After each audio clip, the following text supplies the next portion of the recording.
I'd like to thank Manny Pacquiao for losing last night and allowing me to win money when I bet against him.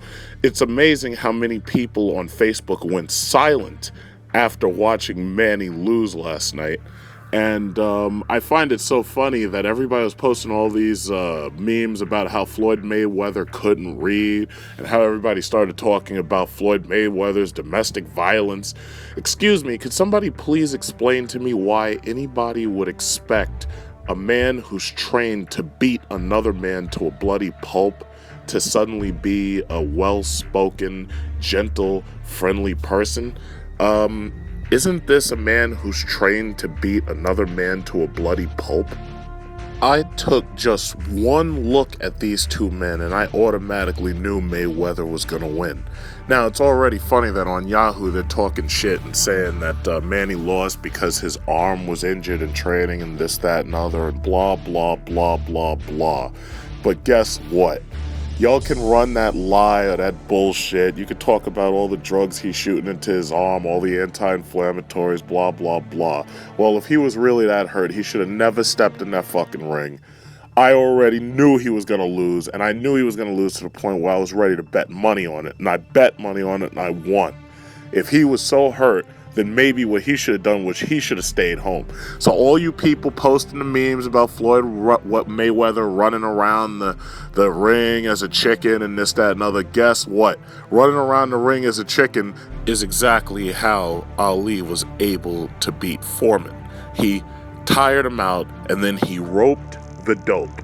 Now, you already know that I'm somebody who prizes my opinion above all others, and I wish that there was an experiment that I could do. I wish there was a way we could go back in time and take the Muhammad Ali of his prime and make it so that Muhammad Ali could fight the Floyd Mayweather of his prime, and also fight the Mike Tyson of his prime. Now, obviously, this is an impossibility, but me personally, if I could take $1,000 and I could bet it on one of these three men to be the top, I would put my money on Mike Tyson. I'm old enough to remember the Mike Tyson of the 1990s. Not this guy with the tattoo now who's crazy and who's appearing in all the movies.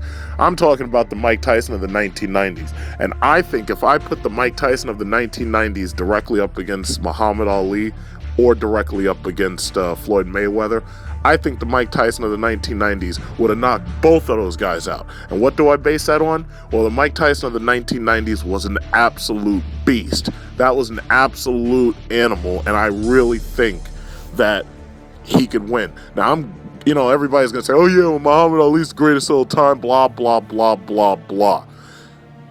If I had the ability to take these three men back in time, I would take $1,000 and I'd put it on Mike Tyson. And I believe that Mike Tyson would beat Muhammad Ali to a pulp, just like Joe Frazier did right before Muhammad Ali had to fight Foreman. And keep in mind, everybody only talks about the Rumble in the Jungle. They don't talk about Muhammad Ali's record right after the Rumble in the Jungle. But the simple fact is, you put these two men together in the ring, and I think Mike Tyson would have either killed him or just beat him to a pulp, because Mike Tyson was a monster back in the 90s. And this guy, Floyd Mayweather, as a heavyweight, yeah, Floyd Mayweather may be able to beat up on these losers now, but if Floyd Mayweather went up against Mike Tyson in the 1990s, Floyd Mayweather would have gotten the beating that all those stupid internet memes say that he should have. Despite the fact that we've been programmed by Hollywood to think that the underdog is always going to win, the simple fact of the matter is boxing is Darwinism at its finest. When you step in that ring, ain't nobody can save you from the next guy. The only thing that keeps you alive in the ring is willpower and strength. Nobody's opinions of you matter. All the Facebook memes about you don't matter. The Supreme Court can't save you. No lawyers can save you. There's no interventions. The police can't help you. When you step in that ring, either you're gonna win or you're gonna lose. And when you lose, you fade into obscurity. This is Darwinism at its finest, and this is the reason why boxing commands the amount of money that it commands. So does football, so does basketball. But let me tell you something, Manny Pacquiao. If you think you were so hurt, what you should have done was you should have called off the fight so that everybody on Facebook could have started having memes about you being scared to fight Floyd Mayweather. Because if you were really that hurt, you wouldn't have thrown as many punches as you did, and you wouldn't have lost the way you did. I say that we should have a new rule.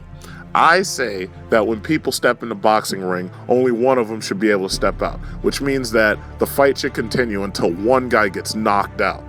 Then we won't have anybody talking about technicalities and, oh, this guy threw this many punches and hit this many percents. No, hell with that. As far as I'm concerned, make them fight until only one of them comes out of that ring and the other guy's laying there knocked out. And when he wakes up in the hospital, well, then he realizes he lost.